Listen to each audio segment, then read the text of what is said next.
Hello friends and welcome to our YouTube channel. I am Pulkit Tiwari. Hardly 15 days are left for UPSC Civil Services Examination. तो आज मैं इस video में आपके साथ discuss करने वाला हूँ बहुत सारे इंपॉर्टेंट इशू, बहुत सारे इंपॉर्टेंट टॉपिक्स और आप अपने कैसे स्कोर को 15 to 20 मार्क्स पुश कर सकते हैं ड्यूरिंग द एग्जामिनेशन, जो आपको प्रीलिम्स क्वालिफाई करने में बहुत ज़्यादा हेल्पफुल रहने वाला है। यहाँ पर मैं कुछ इंपॉर्टेंट पॉइंट्स डिस्कस करूँगा जो यहाँ पर मैंने मैंशन किए हुए हैं कि जैसे कि क्या क्या टेक्निक्स होती हैं क्वेश्चन को सॉल्व करने की, कौन कौन से अप्रोच लगाए जाते हैं, कौन सी ट्रिक्स रहती है, कौन से हैक्स रहते हैं जो यूपीएससी के पेपर्स में वर्क करते हैं और हम सभी लोगों को वो चीज़ें पता होना चाहिए। क्योंकि ओरिजिनल एग्जाम में कोई भी सिंसियर बच्चे को 40 to 45 क्वेश्चन से ज़्यादा नहीं आता है, बट फिर भी आपको एटलीस्ट 100 मार्क्स स्कोर करना है, आपको 80+ क्वेश्चन अटैम्प्ट करना है। तो वो लोग वो सब कैसे करते हैं, उसके पीछे क्या ट्रिक है, क्या टेक्निक्स है और नहीं आने के बाद भी कौन सी ट्रिक लगाकर हम करेक्ट आंसर पर कैसे अराइव कर सकते हैं, वो मैं आपके साथ आज यहाँ पर सारे ट्रिक्स डिस्कस करूंगा। फिर नेक्स्ट पॉइंट मैंने दिया हुआ list of some important topics. ये बहुत ज़्यादा ज़रूरी है क्योंकि अब टाइम है रिवीजन का। अब हम लोग सिर्फ रिवीजन कर रहे हैं। लास्ट 70 डेज 75 डेज में हम लोग सिर्फ रिवीजन पे ध्यान देते हैं। तो हमारे पास कुछ इंपॉर्टेंट टॉपिक्स होना चाहिए जिसको ज़्यादा से ज़्यादा हम रिवाइज करके ज़्यादा से ज़्यादा मार्क्स स्कोर कर सकें। फॉर एग्जाम्पल अगर मैं पॉलिटी की बात करता हूँ तो ये बहुत कठिन है कि अगर हम पूरी लक्ष्मीकांत को रिवाइज करने बैठे, लेकिन अगर मैं पिछले प्रीवियस ईयर के पेपर देखूंगा तो मुझे ये पता चलेगा कि जो 90% ऑफ द पॉलिटी के क्वेश्चन हैं वो कुछ सिलेक्टेड चैप्टर्स में से ही आते हैं। तो मुझे खाली उन सिलेक्टेड चैप्टर्स, उन इंपॉर्टेंट टॉपिक्स को ही रिवाइज करना है। तो मैं सारे इंपॉर्टेंट टॉपिक्स ईच सब्जेक्ट्स के आपके साथ यहाँ पर डिस्कस करूंगा।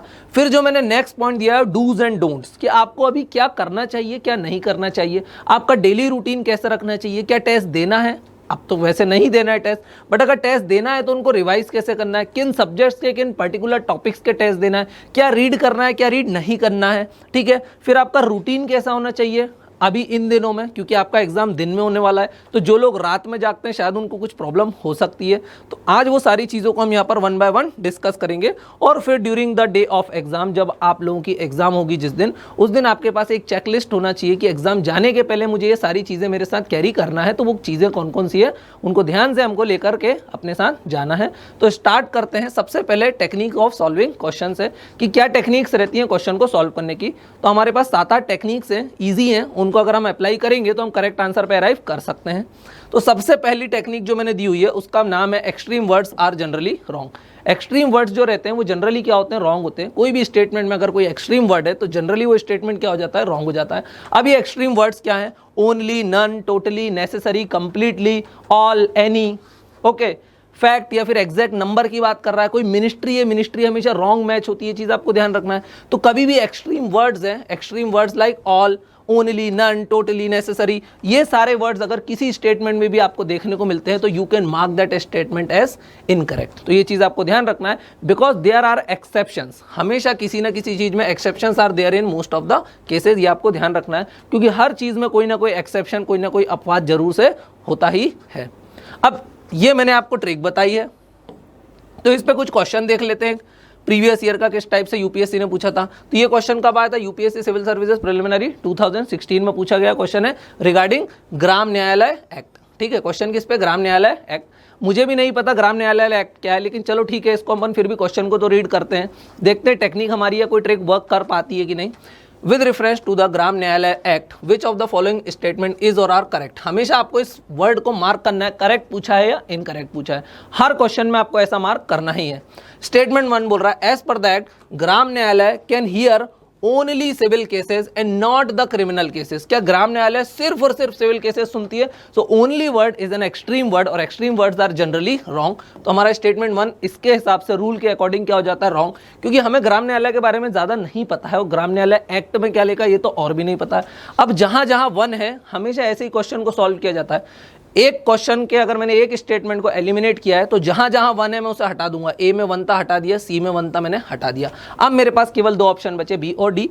अब मैं बी ऑप्शन को पढ़ता हूं, the act allow local social activity as mediary और रिकंसिलिएटर। देखो एकदम जनरल स्टेटमेंट है, यूपीएससी में जनरल स्टेटमेंट है, जो जनरल बातें करते हैं वो मोस्ट ऑफ द टाइम क्या होते हैं, करेक्ट होते हैं। तो ये रूल भी आपको याद रखना है। तो हमारा क्या हो जाएगा आंसर, दैट इज 2 ओनली। मेरे को यहाँ पर नहीं पता था ग्राम न्यायालय एक्ट के बारे में, लेकिन फिर भी मैं इजीली करेक्ट आंसर पर अराइव कर गया हूँ। आगे चलते हैं, एक क्वेश्चन और देखते हैं यूपीएससी का। ये भी 2016 में पूछा हुआ था। What is are unique about Kharai camel a breed found in India. Camel है कोई सा, उसकी कोई ब्रीड है, खराई नाम है, खराई कैमल के बारे में बात कर रहा है। अभी मुझे नहीं पता खराई कैमल क्या है, लेकिन फिर भी स्टेटमेंट को रीड करते हैं। It is capable of swimming up to 3 kilometre in sea water. ठीक है, नाम से खराई लग रहा है, हो सकता है सी वाटर के पास रहता हो, पर मुझे नहीं पता है, तो मैं इस स्टेटमेंट में क्या लिख दूंगा, डाउट, मुझे नहीं पता है, मैंने डी लिख दिया।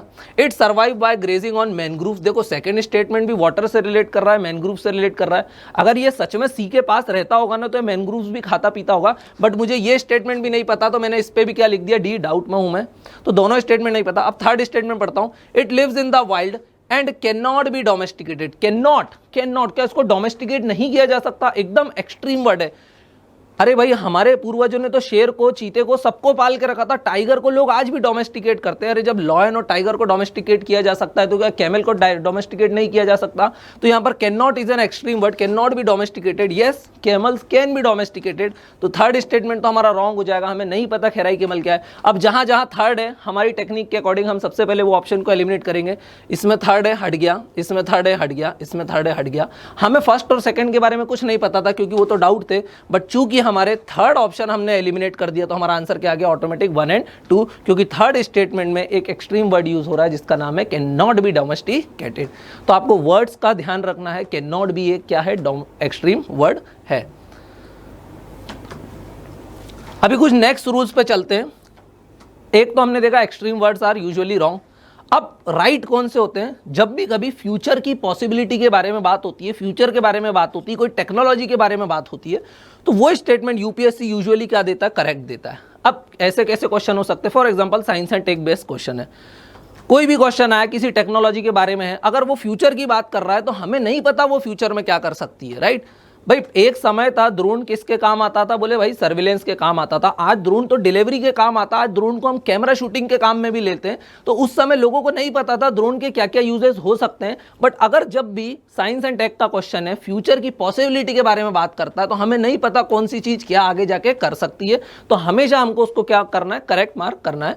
सो statement with wide possibilities are usually true, specially in case of science and technology. अब ये पॉसिबल वर्ड्स कौन से होते हैं? कैन मतलब कर सकता है, पॉसिबल खुद ही पॉसिबिलिटी बता रहा है, मे, समटाइम्स, तो ये कैसे वर्ड है? पॉसिबल वर्ड है, वाइड पॉसिबिलिटीज को बताते हैं, तो ये यूजुअली क्या होते हैं, ट्रू होते हैं। और specially in case of science and technology हमेशा आंसर क्या होता है, 95% ऑफ द टाइम अगर क्वेश्चन साइंस एंड टेक पे बेस्ड है, तो उसका आंसर होता है ऑल करेक्ट। अब आप बोलोगे सर ये कैसी टेक्निक्स बता रहे हो आप, क्या ये सचमुच काम किए? भाई ये बिल्कुल काम किए, क्योंकि प्रीवियस ईयर क्वेश्चंस को देख के एनालिसिस करके मैंने सारे के सारे वीडियो को बना रहा हूँ। तो ये चीज़ समझ में आई आप लोगों को। अब कुछ क्वेश्चन देख लेते हैं हम। ये जो दो टेक्निक हम लोगों ने समझी कि possibilities are generally true, science and tech के केस में all correct. Civil services preliminary 2015 का क्वेश्चन है, with reference to the use of nano technology. Nano technology मतलब साइंस एंड टेक पे आ गया। In the health sector which of the following statement is और are correct. हमेशा correct या incorrect पूछा है, मुझे इसको मार्क करना ही है। स्टेटमेंट 1 बोलता है targeted drug delivery is made possible by nano technology. Targeted drug delivery is made possible by nano technology. भाई एकदम जनरल बात कर रहा है। अगर एग्जामिनर को इसको गलत बताना है तो उसको बहुत ज्यादा रिसर्च करना पड़ेगी। अगर एक भी आदमी ने टारगेटेड ड्रग डिलीवरी कर दी होगी through the use of nano technology, तो एग्जामिनर गलत हो जाएगा। तो वो हार्ड टू वेरीफाई फैक्ट है ये, तो हमेशा ये स्टेटमेंट क्या हो जाएगा, सही हो जाएगा। Nano technology can largely contribute to gene therapy. एकदम जनरल स्टेटमेंट है, बोल रहा है nano technology can largely contribute to gene therapy. बिल्कुल सही है, क्योंकि साइंस एंड टेक का क्वेश्चन है, और साइंस एंड टेक में मैंने आपको क्या बताया, answer most of the time क्या होता है, तो आंसर होता है ऑल करेक्ट। ऑल करेक्ट मतलब all the statements are correct. अगर उसमें कोई एक्सट्रीम वर्ड नहीं है तो इसमें क्या एक्सट्रीम वर्ड है, नहीं है, तो हमारा आंसर क्या हो जाएगा, सी, बोथ 1 और 2। अगर एग्जामिनर को नैनो टेक्नोलॉजी के लिए गलत बताना है, तो he would have really need a very strong argument to refute this possibility. उसको बहुत स्ट्रॉन्ग आर्ग्यूमेंट लगेगा, बहुत ज़्यादा रिसर्च करना पड़ेगी, पढ़ाई करना पड़ेगी। इसका मतलब ही उसने कहीं ना कहीं पढ़ा होगा कि नैनो टेक्नोलॉजी से टारगेटेड ड्रग डिलीवरी हो सकती है। फिर एक क्वेश्चन देख लेते हैं 2017 का। क्वेश्चंस मैं इसलिए भी लेकर के आया हूँ ताकि आप लोगों को पता चले कि रियल एग्जाम में क्वेश्चंस को हम कैसे अप्रोच करेंगे, कैसे क्वेश्चंस को सॉल्व करेंगे। अब 2017 में उन्होंने क्या पूछा, 17 और 18 का पेपर बहुत ज़्यादा टफ था, और उसके बाद से ही पेपर टफ आना स्टार्ट हुए थे। With reference to agriculture in India, how can technique of genome sequencing. Question किस पे है, तो हम लोगों ने पढ़ते ही क्या बोल दिया, साइंस एंड टेक्नोलॉजी पे क्वेश्चन है, और इसका आंसर हमको एक चीज़ पता होना चाहिए, मोस्ट ऑफ द टाइम क्या होता है, ऑल करेक्ट होता है। ठीक है। Often seen in the news B used in the immediate future. देखो फ्यूचर के बारे में भी बात कर रहा है, पॉसिबिलिटी के भी बारे में बात कर रहा है। फिर से क्वेश्चन को पढ़ते हैं। With reference to agriculture in India, how can the technique of genome sequencing often seen in the news be used in the immediate future. Future के बारे में बात कर रहा है, फ्यूचर के बारे में क्या हो सकता है हमको भी नहीं पता, इसलिए स्टेटमेंट को हमेशा पॉसिबिलिटीज को करेक्ट मार्क करना है। Statement 1, genome sequencing can be मतलब क्या कर सकता है, बिल्कुल पॉसिबिलिटी की बात है। Can be used to identify genetic marker for disease resistant and drought tolerance in various crop plants. बिल्कुल करेक्ट है, क्योंकि पॉसिबिलिटी के बारे में बात कर रहा है, जनरल बात कर रहा है, वाइड पॉसिबिलिटीज है। This techniques helps in reducing time required to develop new variety of crop plant. Technology है तो बिल्कुल टाइम वगैरह तो बचाएगी, पॉसिबिलिटीज है। स्टेटमेंट 2 भी करेक्ट हो जाएगा। जहां मेरा 1 और 2 करेक्ट हुआ तो मैं सबसे पहले देखूंगा दोनों में 1 और 2 होना चाहिए। मेरा आंसर ऑलरेडी आ चुका है, क्योंकि सिर्फ स्टेटमेंट डी में ही 1 और 2 दिए हुए हैं। फिर भी थर्ड को पढ़ लेते हैं। इट कैन बी, देखो फिर कैन बी वर्ड दे दिया उन्होंने, possibility. It can be used to decipher the host pathogen relationship in crops. मुझे नहीं पता था नैनो टेक्नोलॉजी के बारे में, ये क्या होस्ट पैथोजन के बारे में बात कर रहा है, लेकिन मैं तो सिंपल अपने वर्ड्स को ढूंढ रहा था कि कैन भी मिल जाए, पॉसिबिलिटीज मिल जाए और मैं स्टेटमेंट को करेक्ट और इनकरेक्ट मार्क कर सकूं। तो मेरा आंसर क्या हो जाएगा यहाँ पे डी, दैट इज 1, 2 एंड 3। एक और क्वेश्चन देख लेते हैं, ये लास्ट क्वेश्चन है इस टाइप के सीक्वेंस पे, इस टाइप के पैटर्न पे, फिर हम नेक्स्ट ट्रिक को सीखने की कोशिश करेंगे। क्वेश्चन दिया हुआ है OLED पे, organic light emitting diodes OLEDs are used to create digital display in many devices.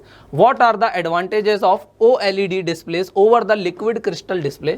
OLED का एडवांटेज पूछ रहा है LCD के ऊपर। अभी हम LED यूज करते हैं, पहले LCD चलता था, उसके क्या एडवांटेजेस हैं देख लेते हैं। एक तो OLED हमको पता है, अगर इसका एडवांटेज है मतलब ये नई टेक्नोलॉजी है, ज़्यादा बेटर होगी LCD के कंपेरिजन में। बिल्कुल साइंस एंड टेक का क्वेश्चन भी है, तो स्टेटमेंट हमको ऑलरेडी आंसर तो पता है, आंसर क्या होगा ऑल करेक्ट, अगर एक्सट्रीम वर्ड नहीं है तो। ठीक है, तो स्टेटमेंट 1 देखते हैं। OLED display can be possibility की बात कर दी है, स्टेटमेंट मैंने पहले ही मार्क कर दिया correct. Can be fabricated on flexible plastic substrates. हमेशा क्वेश्चन को पूरा भी रीड करना है, कई बार क्वेश्चन आधा सही रहता है, स्टेटमेंट आधा सही रहता है और आधा गलत दे देते हैं, तो यहाँ पर पूरा सही दिया हुआ, कैन भी दिया था, पॉसिबिलिटी थी, मैंने इसको करेक्ट मार्क कर दिया। Roll up displays are embedded in clothing, can be made possible using OLEDs। भाई कितनी हिंट देगा ये हमको, सेकंड भी राइट हो गया। कहाँ 1 और 2 है, इसमें 1 और 2 नहीं है, ये चला गया, इसमें 1 और 2 नहीं है, इसमें 1 और 2 नहीं है, आंसर हमारा ऑलरेडी आ गया सी, दैट इज 1, 2 एंड 3, क्योंकि 3 भी सही होगा, क्योंकि 1 और 2 ऑलरेडी हम करेक्ट मार्क कर चुके हैं। फिर भी देख लेते थर्ड स्टेटमेंट को। ट्रांसपेरेंट डिस्प्लेज आर पॉसिबल, फिर पॉसिबिलिटी में इस बार तो गजब ही कर दिया, पॉसिबल ही वर्ड डाल दिया, आर पॉसिबल यूजिंग OLEDs। बिल्कुल करेक्ट स्टेटमेंट है, तो हमारा आंसर क्या हो जाएगा सी, दैट इज 1, 2 एंड 3। यहां पर मैंने दिया भी हुआ, mark statements with futuristic possibilities involving some technological sophistications as correct. तो ये ट्रिक है, टेक्निक है, आप अपनी कॉपी में इसको नोट डाउन कर सकते हैं। अब नेक्स्ट टेक्निक्स पे चलते हैं, नेक्स्ट टेक्निक पे चलते हैं। अब कुछ जनरल रूल्स होते हैं, अब कुछ क्वेश्चंस आते हैं जो इंटरनेशनल ट्रीटीज और ऑर्गेनाइजेशंस वगैरह पे रहते हैं। तो एक चीज़ ध्यान रखना, India is a sovereign country. Sovereign country का मतलब होता है, हमारे प्रीएम्बल में लिखा है India is a sovereign country. Sovereign country मतलब we do not recognise any authority over us, हम किसी अथॉरिटी को अपने ऊपर नहीं मानते हैं। तो जो ज़्यादातर इंटरनेशनल ऑर्गेनाइजेशंस रहते हैं, कन्वेंशंस रहते हैं, अगर वो स्टेटमेंट बात करता है कि that these conventions are legally binding, mandatory, okay, या बाइंडिंग की बात करता है, बाइंडिंग अपॉन की बात करता है, तो वो हमेशा क्या हो जाते हैं, गलत हो जाते हैं, क्योंकि ये कोई भी बाहरी चीज़ें हमारे ऊपर लीगली बाइंडिंग नहीं होती है। लेकिन उसमें एक्सेप्शंस आपको ध्यान रखना है। एक्सेप्शंस क्या है, कुछ ही एक्सेप्शंस है, जैसे क्योटो प्रोटोकॉल, ये लीगली बाइंडिंग है बिल्कुल। Sites convention on international trade in endangered species, ये क्या है, एक एक्सेप्शन है। तो ये 2 एक्सेप्शंस को आपको याद रखना है। बाकी अगर इंटरनेशनल ट्रीटी, ऑर्गेनाइजेशन पे कोई क्वेश्चन है, कन्वेंशन पे कोई क्वेश्चन है, अगर वो वर्ड यूज करता legally binding, mandatory, binding upon, तो इस टाइप के स्टेटमेंट्स को हमको क्या करना है, रॉन्ग मार्क करना है और एक्सेप्शंस को ध्यान रखना है। फिर मैंने आपको एलिमिनेशन अप्रोच तो बता ही दिया। एलिमिनेशन अप्रोच मतलब मैंने आपको क्या बताया था अभी थोड़ी देर पहले, भाई मैंने बताया था कि हर स्टेटमेंट को पढ़ने के बाद ऑप्शंस पे जाया जाता है। अगर एक स्टेटमेंट आपने रॉन्ग मार्क कर दिया है तो सबसे पहले वो जहां जहां है उस स्टेटमेंट को हटा देते हैं, उसी को बोलते हैं एलिमिनेशन टेक्निक्स। और बाकी एलिमिनेशन के लिए मैंने आगे एक चार्ट भी बनाया, देखा है कि अगर हम 2 ऑप्शन को एलिमिनेट कर देते हैं, 3 ऑप्शन को एलिमिनेट कर देते हैं, तब तो आंसर ही आ जाता है। लेकिन अगर केवल एक ऑप्शन को एलिमिनेट किया तो फिर 3 में से कैसे अटेम्प्ट किया जाएगा, उसके लिए भी मैंने आगे बताया हुआ है। फिर मेरा नेक्स्ट रूल जो है वो है इनकंसिस्टेंट ऑप्शन। कई बार क्या रहता है, ऑप्शन में ग्रामेटिकल एरर्स रहती हैं, ठीक है, डिस्क्रिपेंसी रहती है, कुछ गलतियां रहती हैं। अगर वो गलतियां हैं तो आप अपने ऊपर ट्रस्ट करो और उसको क्या करो, इनकरेक्ट मार्क कर दो। देखो कई बार एग्जामिनर क्या करता है, आपने टॉपिक को बहुत अच्छे से पढ़ा हुआ बट वो उसमें कोई नई चीज़ को ऐड ऑन कर देता है और आप कंफ्यूज हो जाते हो कि मैंने तो ये चीज़ पढ़ी नहीं है। तो आपने जो पढ़ा है आप उस पर भरोसा रखो और जो नई चीज़ है उसको इनकरेक्ट मारने की हिम्मत भी रखो। हो सकता है आपका आंसर गलत भी हो जाए but most of the cases में आप करेक्ट रहोगे अगर आपने टॉपिक के बारे में थोड़ा बहुत भी पढ़ रखा है। ग्रामेटिकल एरर है, इनकंसिस्टेंसी है, डिस्क्रिपेंसी है, तो उन स्टेटमेंट को आप क्या करोगे, रॉन्ग मार्क करोगे। समझ में आ रहा है? आप प्रीवियस ईयर के पेपर उठाओगे, उनको सॉल्व करने की कोशिश करोगे तो आपको ये सारी ट्रिक्स वहां पर वर्क करती दिखाई देंगी। एटलीस्ट 30 to 40 क्वेश्चन आप सिर्फ ट्रिक के थ्रू सॉल्व कर सकते हो विदाउट हैविंग एनी नॉलेज। अभी नॉलेज मतलब पढ़ाई छोड़ दे क्या? नहीं भाई, पढ़ाई सबसे ज़्यादा ज़रूरी है। नॉलेज और ट्रिक्स, सारी ट्रिक्स कब लगेंगी? जब आपके पास क्या होगा, नॉलेज होगा। आपका नॉलेज कहीं ना कहीं से घूम के उस टॉपिक के ऊपर लग रहा होगा, तभी आप ट्रिक्स लगा पाओगे। जब आपके पास नॉलेज होगा तभी आपके अंदर कॉन्फिडेंस होगा। अभी नेक्स्ट ट्रिक है मेरी, if question is based on common sense. आजकल इस टाइप के क्वेश्चन बहुत आते हैं, specially in case of polity. Common sense पे कोई क्वेश्चन आया है, ठीक है, या इकोनॉमिक्स में भी आ सकते हैं कि अगर ये हुआ तो क्या होगा, तो आप क्या करना है, go for best suited option. सारे ऑप्शंस को ध्यान से पढ़ना है और उसमें जो सबसे बेस्ट ऑप्शन आपको लगता है हमेशा उसको चूज करना है। क्योंकि यूपीएससी भी यही बोलता है कि भाई 4 ऑप्शन है, चारों के चारों भी सही हो सकते हैं but you have to choose the most appropriate answer among the given. तो ये चीज़ आपको ध्यान रखना है। अब कई बार मैंने कह दिया समटाइम हिंदी स्टेटमेंट्स, कई बार क्या होता है आपको कंफ्यूजन हो जाता है कि इंग्लिश में किस चीज़ के बारे में बात कर रहा है। कुछ वर्ड्स ऐसे रहते हैं जो हमें समझ नहीं आते, तो अगर हम उसका हिंदी ट्रांसलेशन पढ़ लेते हैं जो साइड में दिया रहता है, तो हिंदी ट्रांसलेशन लेफ्ट साइड में दिया हुआ रहता है, कई बार वो बहुत ज़्यादा हेल्प कर देता है। और हिंदी वर्ड पे अगर क्वेश्चन है तो डायरेक्ट कई बार आंसर भी निकल आता है। तो जो लोग हिंदी बैकग्राउंड से उनके लिए एक बहुत बड़ा एडवांटेज भी रहता है। अगर आपको कुछ नहीं पता है, if you don't know anything about the question, आपको कोई क्लू नहीं मिल रहा, कोई ट्रिक काम नहीं कर रही, कोई स्ट्रेटेजी नहीं लगा पा रहे हो, then it is better to leave that question. Negative mark लेने से अच्छा है उस क्वेश्चन को क्या करो, छोड़ दो। हमेशा अपने ईगो पे कोई बात नहीं लेना चाहिए कि अगर हमने ये टॉपिक पढ़ा और अब नहीं बन रहा तो इसको करना ही करना है। ईगो पर नहीं लेना है, हमको तो 85 प्लस करना है। हाँ, 10, 12 क्वेश्चन, 15 क्वेश्चन हम लीव भी कर सकते हैं क्योंकि नेगेटिव मार्किंग से हम लोगों को बचना है, क्योंकि वो हमारे लिए क्या है, खतरनाक है। अब आगे समझे, नेक्स्ट ट्रिक मैंने क्या दिया, don't know the answer, leave कर दो।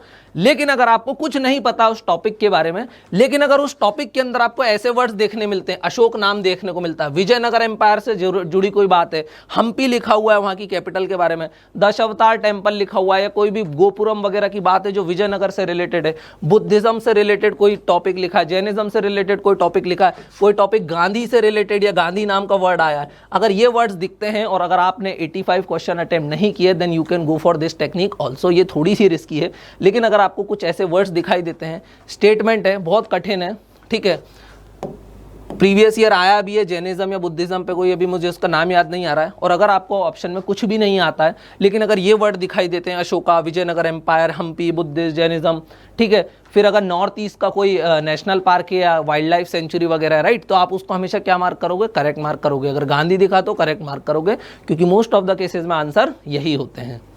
अभी आगे चलें, अब क्वेश्चंस देख लेते हैं कुछ और नई टेक्निक्स लगाते हैं। ये जनरल टेक्निक्स मैंने नहीं भी बताई है, लेकिन अब देखते हैं हमारी सारी टेक्निक्स इन क्वेश्चंस के ऊपर कैसे वर्क कर रही हैं। फ्रेंड्स, याद रखना है आजकल क्वेश्चन इसी टाइप के लेंदी आते हैं। 2021 का पेपर 48 पेजेस का था, ओके, तो आपको एटलीस्ट 24 पेजेस को रीड करना था विद इन 2 आवर्स, वो भी 3 राउंड रीडिंग के थे आपके पास, 3 बार पेपर को पढ़ना था। तो क्वेश्चंस को आपको स्पीड से रीड करना है। क्या दिया हुआ, सिविल सर्विसेज प्रिलिमिनरी का 2015 का क्वेश्चन है। अभी देखना स्टेटमेंट किस पे, फाइनेंशियल एड पे या फ्री स्टफ्स पे, ठीक है, फ्रीबीज वगैरह पे स्टेटमेंट है, ये आजकल न्यूज़ में भी रहता है। With reference to forest carbon partnership facility, forest carbon partnership facility. अब ये कोई टफ क्वेश्चन है, हाँ ये टफ है क्योंकि हमने इसके बारे में नहीं पढ़ा है, लेकिन अब ध्यान से देखो, फॉरेस्ट की बात कर रहा है, कार्बन की बात कर रहा है, पार्टनरशिप मतलब क्या होता है, इसमें बहुत सारे लोग इन्वॉल्व होंगे, फैसिलिटी है, कुछ दे रहा होगा। विच of the following statement is और आर करेक्ट, करेक्ट पूछा या इनकरेक्ट, तो करेक्ट पूछा, हमको करेक्ट ऑप्शंस को टिक करना है। फर्स्ट स्टेटमेंट क्या बोल रहा है, ध्यान से देखना, it is a global partnership of governments, businesses, civil society and indigenous people. It is a global partnership, बिल्कुल। देखो भाई, अगर आपको कार्बन से रिलेटेड कोई भी काम करना है तो आपको इंडिजिनस पीपल, वहाँ के जो लोग रह रहे हैं उनको इन्वॉल्व करना पड़ेगा, सिविल सोसाइटीज़ को साथ में लेना पड़ेगा, फंडिंग लगेगी तो बिजनेसेस को साथ में लेना पड़ेगा और गवर्नमेंट के साथ मिलके ही काम करना पड़ेगा। तो बिल्कुल स्टेटमेंट 1 तो मेरा क्या है, मुझे करेक्ट दिखाई दे रहा है। ये मैं एक जनरल स्टेटमेंट जनरल आदमी की तरह पढ़ रहा हूँ, इसको मैंने ब्रेक कर दिया क्या लिखा हुआ था और फिर अप्रोच करना स्टार्ट किया। सेकेंड स्टेटमेंट बोल रहा है इट प्रोवाइड्स, वो क्या देता है, financial aid to universities, individual scientist and institution involve in scientific forestry research to develop eco friendly and climate adaptation technology for sustainable forest management, for sustainable forest management. अभी देखो कितना खतरनाक statement है ये, क्या बोल रहा है, इट प्रोवाइड फाइनेंशियल एड, वो फाइनेंशियल एड देता है, किसको देता है, आप ध्यान से देखना, यूनिवर्सिटीज को देता है, इंडिविजुअल्स को देता है, इंडिविजुअल साइंटिस्ट को। अरे अगर कोई ऐसी ऑर्गेनाइजेशन होती जो इंडिविजुअल्स को भी फाइनेंशियल एड दी होती तो हमने उसको कहीं ना कहीं पढ़ा होता, और इसके पास इतनी फंडिंग थोड़ी होगी कि इंडिविजुअल साइंटिस्ट को दे देगा। इंस्टीट्यूशन, अरे स्कूल भी एक इंस्टीट्यूशन है, तो क्या स्कूलों को भी फंडिंग करेगा। अब ये क्या बात कर रहा है, फाइनेंशियल एड की बात कर रहा है। किस पे क्वेश्चन है, फाइनेंशियल एड पे, फ्री स्टफ्स पे बात है, लेकिन लार्ज पॉपुलेशन कवर कर रहा है, बहुत ही लार्ज एरिया कवर कर रहा है।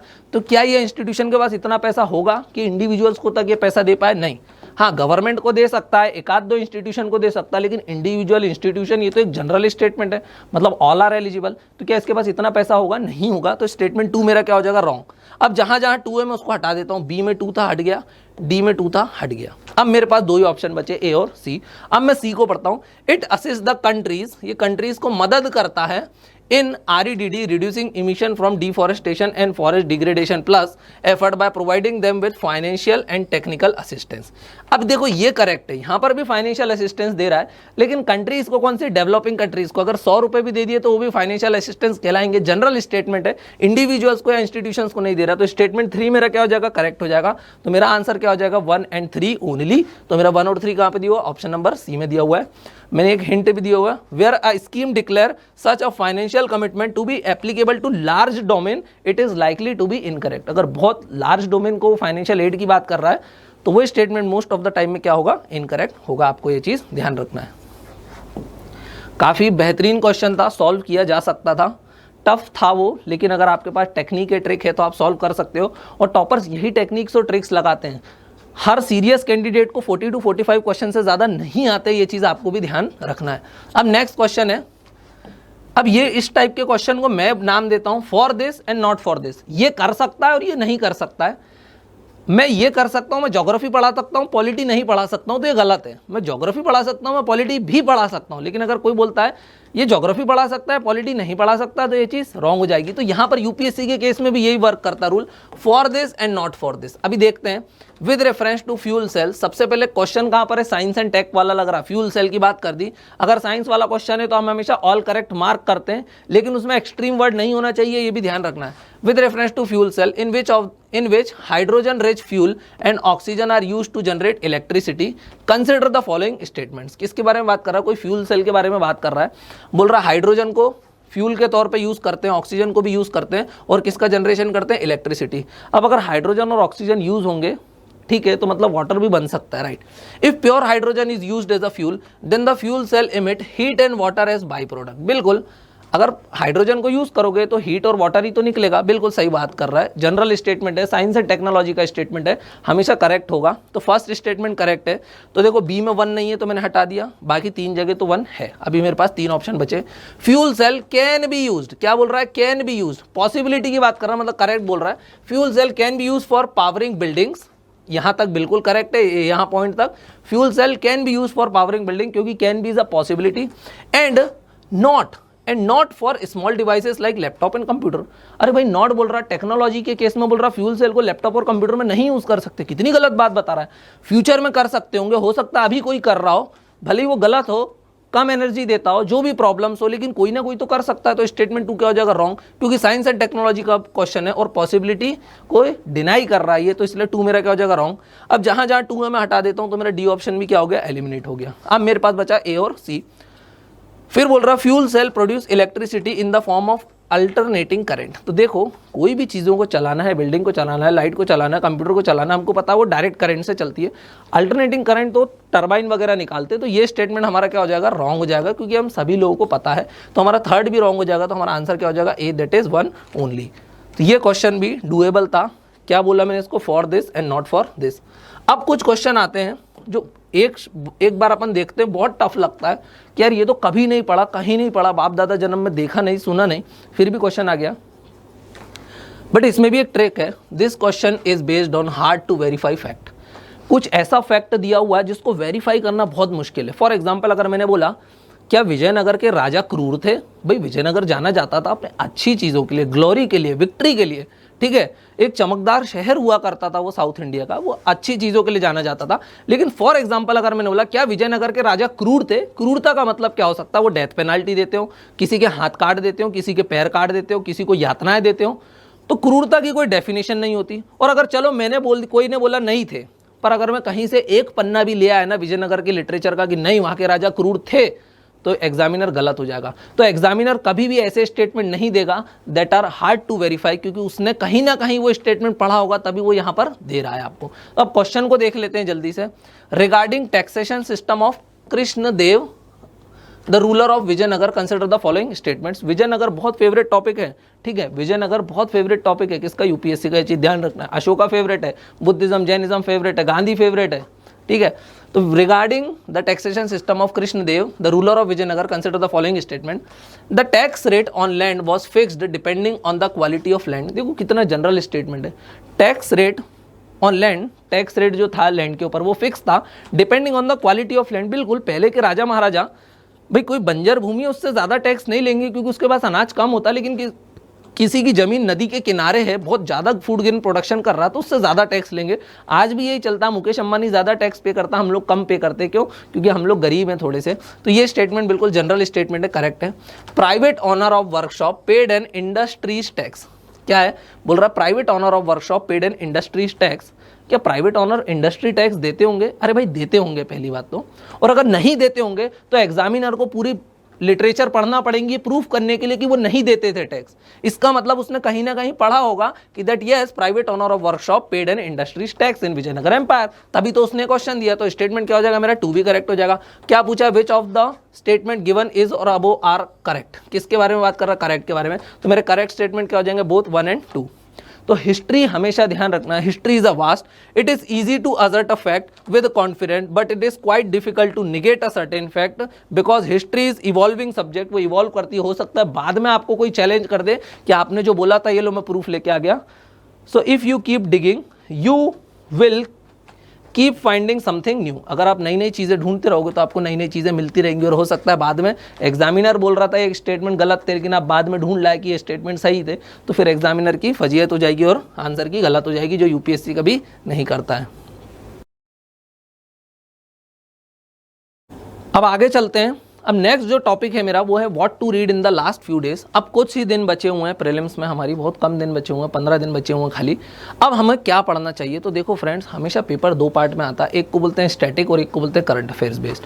स्टैटिक पोर्शन बहुत ज़्यादा इंपॉर्टेंट रहता है क्योंकि 70% of the paper comes from static portion. तो हमें कुछ भी करना है और स्टैटिक पोर्शन को लीव नहीं करना है।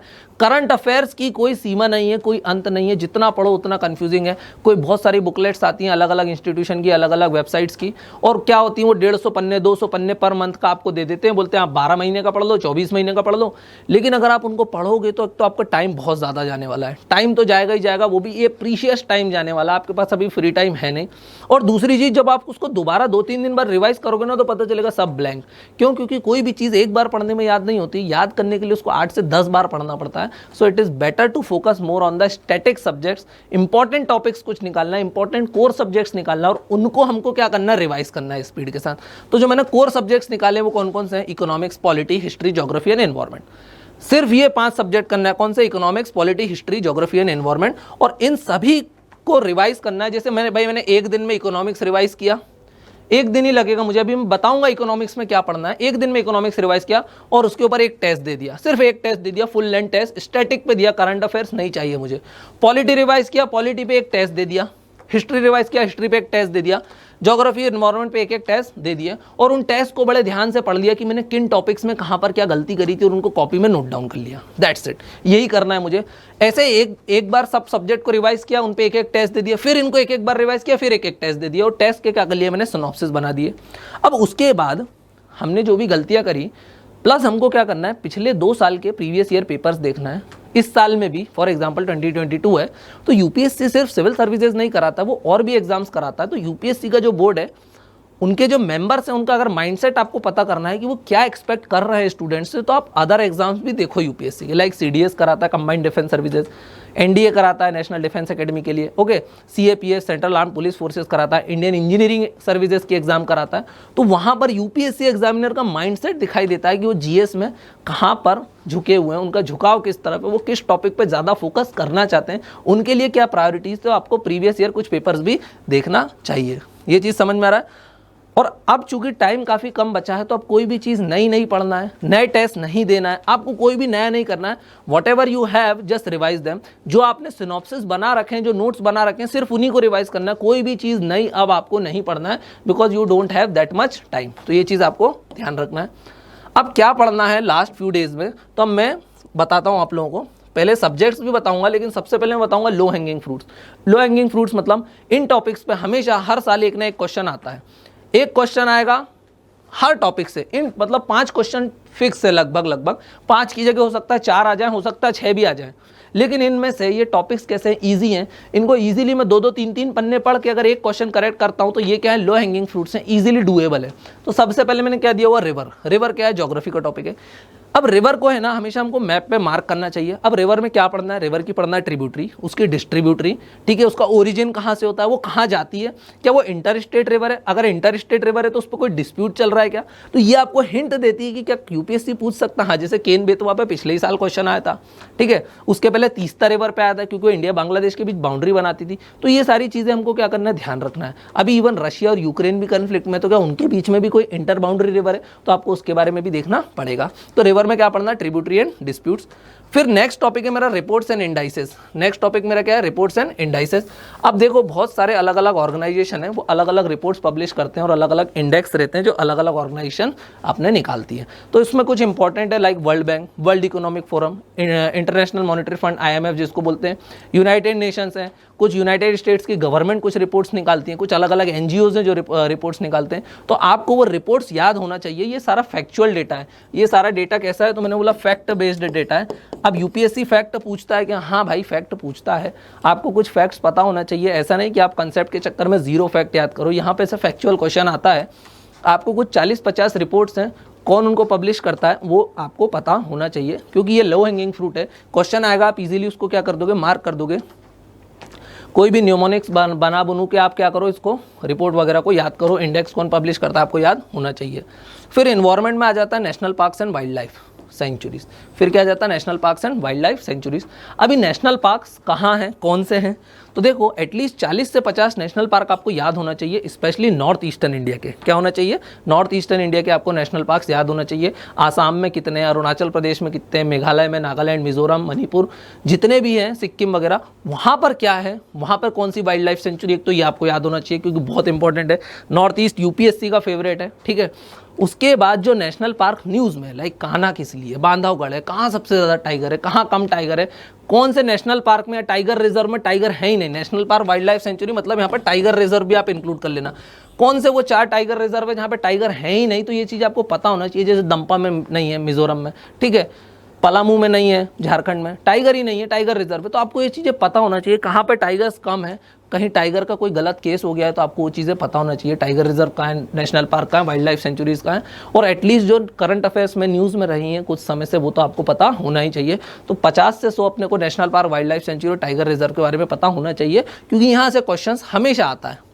फिर नेक्स्ट क्या दिया हुआ मैंने, UNESCO world heritage site. UNESCO में 3 टाइप की वर्ल्ड हेरिटेज साइट है, tangible, intangible and cultural heritage sites. तो आपको कंचनजंगा नेशनल पार्क जैसे कल्चरल हेरिटेज साइट भी बन गया है।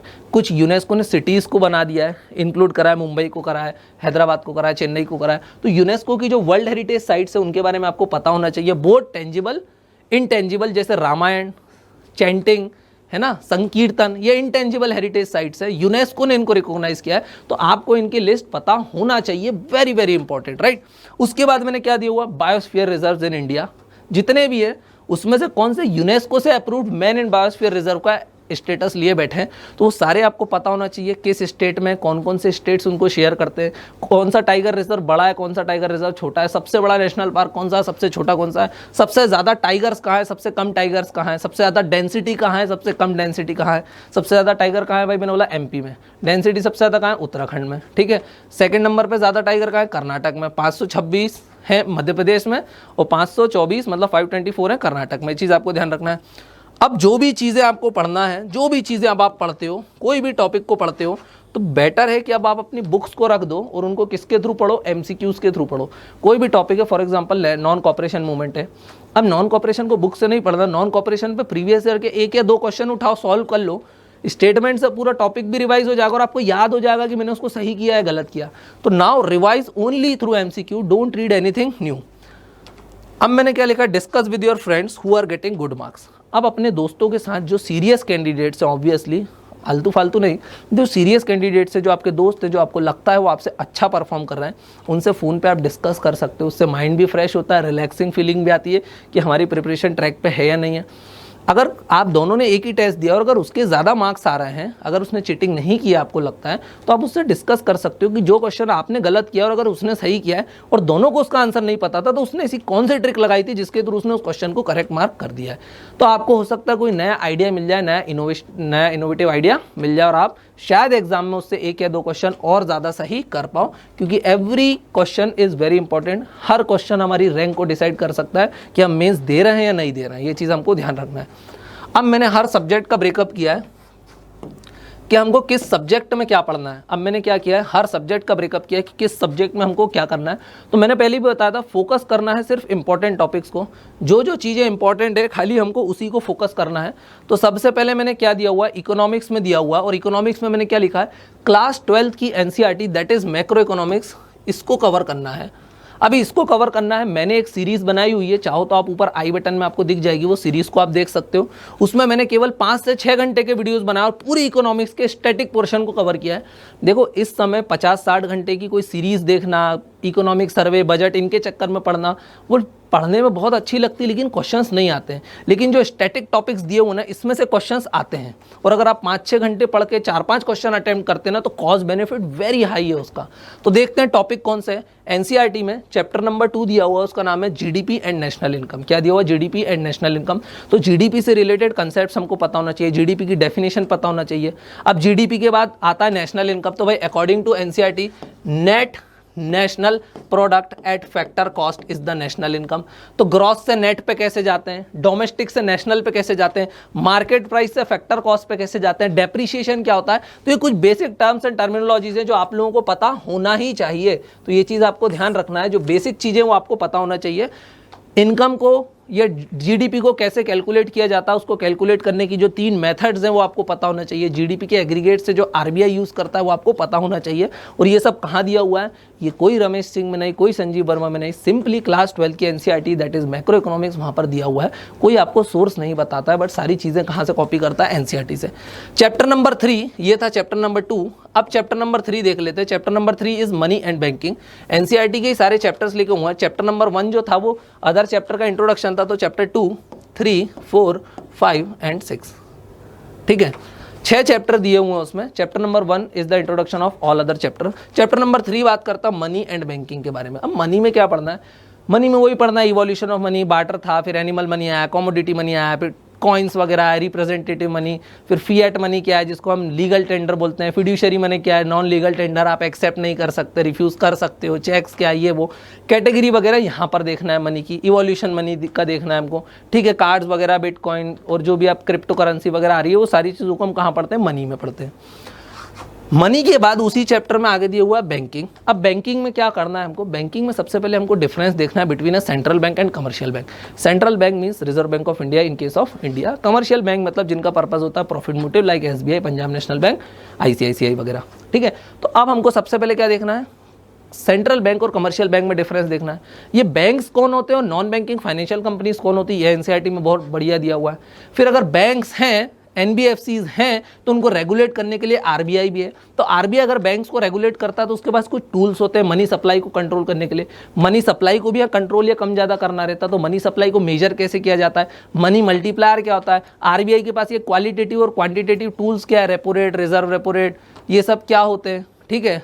मार्जिनल रिक्वायरमेंट्स वगैरह, आजकल टीएलटीआरओ भी चल रहा है, targeted long term repo operations वो सब क्या है, ओएमओ क्या है, ओपन मार्केट ऑपरेशन क्या है, रेशनिंग वगैरह क्या है, लोन टू वैल्यू क्या है। तो ये सारे आपको टूल्स आरबीआई के यहाँ पर देखने के लिए मिल जाएंगे। मैंने सीरीज में बहुत अच्छे से कवर किए हुए हैं, हार्डली 1 घंटे का वीडियो आप पूरा देख सकते हो, उसमें मनी सप्लाई वगैरह भी मैंने कवर कर दिया। चैप्टर नंबर 4 बहुत टेक्निकल है, उसको ज़्यादा रीड नहीं करना है, बस उसमें ये देखना है कि अनएम्प्लॉयमेंट का मतलब क्या होता है और टाइप्स ऑफ अनएम्प्लॉयमेंट क्या होते हैं, स्ट्रक्चरल क्या होता है, साइक्लिक क्या होता है, डिसगाइज क्या होता है। तो जितने भी टाइप के अनएम्प्लॉयमेंट है खाली उनको पढ़ के छोड़ देना है। Chapter number 5 again very important, मैंने इसका भी वीडियो बनाया हुआ है, क्या नाम है, government budget and it's component. Government budget under article 112 and 226 या 202 सेंट्रल और स्टेट गवर्नमेंट को क्या पेश करना पड़ता है, budget in the form of annual financial statement. Budget के कुछ कंपोनेंट होते हैं, 2 होते हैं, रेवेन्यू और कैपिटल, फिर उसमें रिसिप्ट आती है, एक्सपेंडिचर आता है, दोनों में फिर ऐसा एक पूरा प्रॉपर चार्ट बनता है। उसमें बहुत सारे फैक्ट्स आते हैं, बहुत सारे टर्म्स आते हैं, फिस्कल डेफिसिट क्या होता है, प्राइमरी डेफिसिट क्या होता है, ठीक है। फिर मैं अगर बोलता हूँ तो ये अपना जो बोलते हैं 2 कंपोनेंट होते हैं बजट के, रेवेन्यू वाले, तो रेवेन्यू वाले में उसमें वो डेफिसिट्स वगैरह होते हैं, टाइप्स ऑफ डेफिसिट होते हैं, बैलेंस बजट क्या होता है। तो ये सारी चीज़ें आपको यहाँ पर बजट में ध्यान रखना है, ठीक है। फिर लास्ट जो हमारा चैप्टर आ जाता है उसका क्या नाम है, foreign exchange rate and balance of payment. तो फॉरेन एक्सचेंज रेट है, उसको कैसे मेजर किया जाता था, उसके 3 अलग अलग थे, फिक्स्ड एक्सचेंज रेट था, फ्लोटिंग एक्सचेंज रेट था, मिक्स्ड एक्सचेंज रेट आजकल चल रहा है। फिर ये बैलेंस ऑफ पेमेंट क्या है, बैलेंस ऑफ पेमेंट क्राइसिस कब आया था इंडिया में, उसके पीछे की क्या हिस्ट्री थी, ये सब भी कहाँ दिया हुआ है, एनसीईआरटी में प्रॉपर तरीके से दिया हुआ है, तो आप उसको देख सकते हो।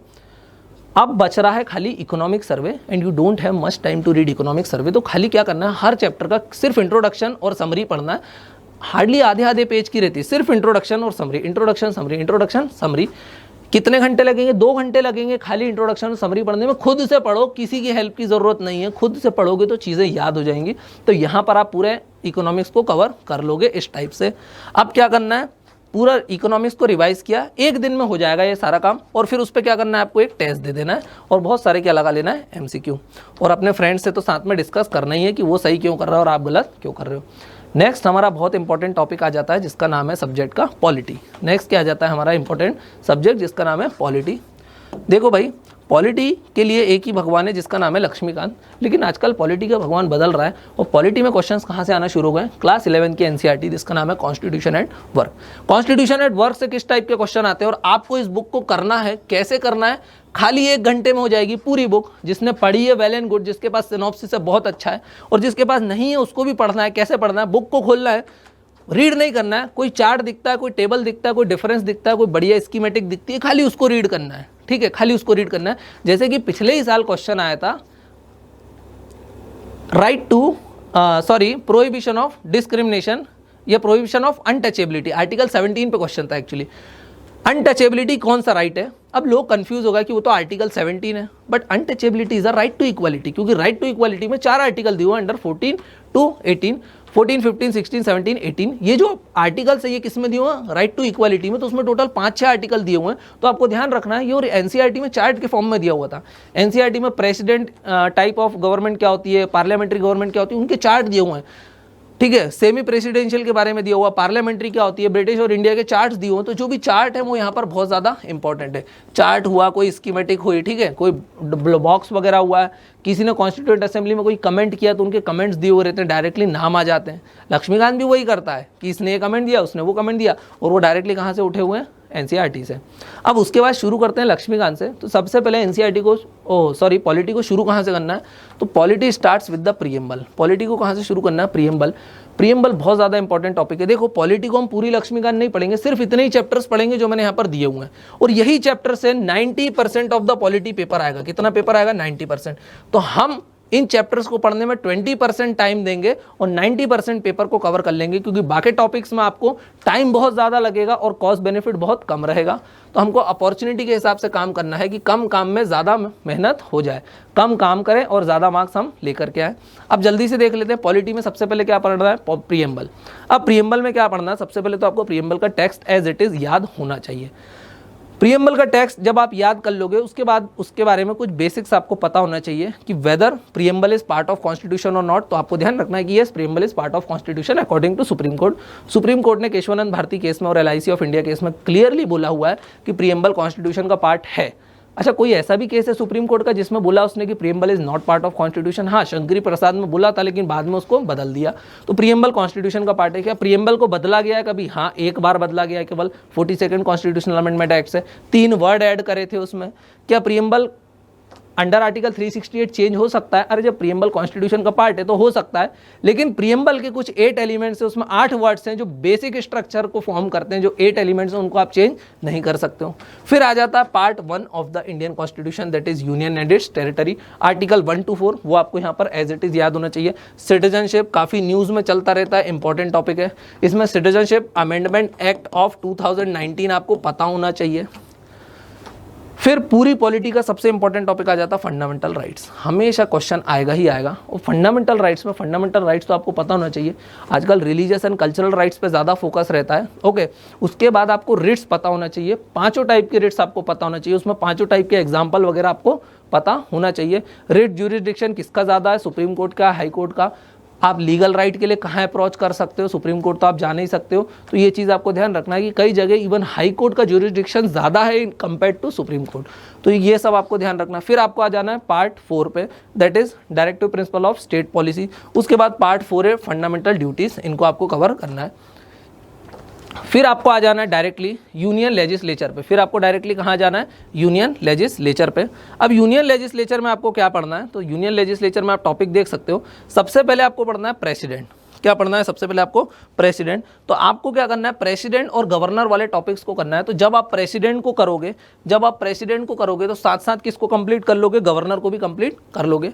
पहले प्रेसिडेंट को किया, फिर गवर्नमेंट को। फिर जब आप पार्लियामेंट करोगे तो पार्लियामेंट के साथ किसको निपटाओगे? स्टेट लेजिस्लेचर को। ये इंपॉर्टेंट टॉपिक्स बता रहा हूँ, इस पर से क्वेश्चन आएंगे। जुडिशरी करोगे तो सुप्रीम कोर्ट, हाई कोर्ट दोनों को करना है, प्लस लोअर कोर्ट्स को भी इसके साथ साथ फिनिश करना है। यहाँ पर मैंने लिखा नहीं है, और लोअर कोर्ट्स मैंने यहाँ पर लिख दिया, लोअर कोर्ट्स को भी कंप्लीट करना है। फिर उसके बाद हमारे सिलेबस में डायरेक्टली मेंशन्ड है Panchayati Raj institutions and municipalities, 73rd and 74th constitutional amendment acts बहुत ज़्यादा इंपॉर्टेंट है। डायरेक्ट डेमोक्रेसी का सबसे बेस्ट एग्जाम्पल है, तो आपको पता होना चाहिए। फिर कुछ टॉपिक्स आ जाते हैं, सेपरेशन ऑफ पावर क्या है। फिर लक्ष्मीकांत के इंडेक्स में चार्ट दिया हुआ है, कौन सी बॉडी कॉन्स्टिट्यूशनल है, कौन सी बॉडी नॉन कॉन्स्टिट्यूशनल है, और कौन सी क्या है? स्टैट्यूटरी बॉडीज है। तो खाली आपको नाम याद होना चाहिए कि ये कॉन्स्टिट्यूशनल है, ये नॉन कॉन्स्टिट्यूशनल है, ये स्टैट्यूटरी है। कॉन्स्टिट्यूशनल मतलब जो कॉन्स्टिट्यूशन में, नॉन कॉन्स्टिट्यूशनल या जिसको एक्स्ट्रा कॉन्स्टिट्यूशनल बोलते हैं, मतलब ना तो वो कॉन्स्टिट्यूशन में ना वो लॉ ने बनाई है, और जो बॉडीज लॉ ने क्रिएट करी उनको क्या बोलते हैं? हम statutory body. For example NITI Aayog. NITI Aayog क्या है? क्या वो लॉ ने बनाया है? नहीं। क्या वो कॉन्स्टिट्यूशन में? नहीं। तो वो कौन सी है? नॉन कॉन्स्टिट्यूशनल या फिर एक्स्ट्रा कॉन्स्टिट्यूशनल बॉडीज है। तो ये आपको क्या करना है? पॉलिटी मतलब बस इतना सा, पॉलिटी मतलब बस इतना सा। उसके बाद एक लास्ट काम कर लेना, इलेक्शन हमेशा न्यूज़ में रहते हैं, इलेक्शंस आ भी रहे हैं, तो अब आपको क्या करना है? इलेक्शन कमीशन ऑफ इंडिया की वेबसाइट खोलना है, और उसमें एक फेक नाम का पेज आता है, उसमें 8-10 क्वेश्चन है, बहुत इजी है। ये हुआ तो क्या होगा, वो हुआ तो क्या हुआ, खाली उसको रीड कर लेना। एक बार रीड करोगे हमेशा के लिए फ्री हो जाओगे, कभी रीड करना नहीं पड़ेगा। अब क्या हुआ है? पॉलिटी समझा दिया, इकोनॉमिक्स समझा दिया, अब आ जाते हैं ज्योग्राफी के ऊपर। तो ज्योग्राफी में कुछ इंपॉर्टेंट टॉपिक्स हैं। तो ज्योग्राफी में सबसे पहले तो ज्योग्राफी का सोर्स क्या है? तो एकमात्र हमारा ऐसा सब्जेक्ट है इकोनॉमिक्स के अलावा जहाँ पर हमको कोई भी स्टैंडर्ड बुक का यूज़ नहीं करना पड़ता है, वो है ज्योग्राफी। तो ज्योग्राफी में only NCERTs are enough. NCERT वो भी कौन सी? क्लास 11th क्लास की, जिसका नाम है फंडामेंटल ऑफ फिजिकल ज्योग्राफी, वो वर्ल्ड फिजिकल के लिए, और दूसरी है India physical environment for Indian geography. तो खाली ये 2 एनसीईआरटी को पढ़ना है, प्लस क्लास 6th और 7th की जो बेसिक्स हैं वो भी आप रीड कर सकते हो। अब ज्योग्राफी में हमको बहुत सिलेक्टेड टॉपिक पढ़ना है, काफ़ी लेंदी सब्जेक्ट है, और आजकल इससे क्वेश्चंस थोड़े से कम आते हैं, 5 से 7 क्वेश्चन आते हैं, बाकी मैप बेस्ड और करंट अफेयर्स से रिलेट करके क्वेश्चंस जो है फ्रेम होते हैं। सबसे पहले हमको जो टॉपिक पढ़ना है उसका नाम है distribution of continents and ocean. उसमें हमको कॉन्टिनेंटल ड्रिफ्ट थ्योरी पढ़ना है, सी फ्लोर स्प्रेडिंग पढ़ना है, प्लेट टेक्टोनिक्स पढ़ना है, और उन पे 1-1, 2-2 क्वेश्चन लगा लेना है। फिर हमको डायरेक्टली आ जाना है इंटीरियर ऑफ अर्थ पे। इंटीरियर ऑफ अर्थ में उसके एविडेंसेस देखना है कि इंटीरियर के क्या एविडेंसेस है, डायरेक्ट सोर्स, इनडायरेक्ट सोर्स क्या है, और उसमें हमारे पास एक इनडायरेक्ट एविडेंस है जिसका नाम है अर्थक्वेक एंड अर्थक्वेक वेव्स। तो अर्थक्वेक वेव्स में हमको पी वेव, एस वेव देखना है, उनका पाथ एंड प्रोपोगेशन देखना है, वो कहाँ से ट्रेवल करती हैं वो आपको पता होना चाहिए।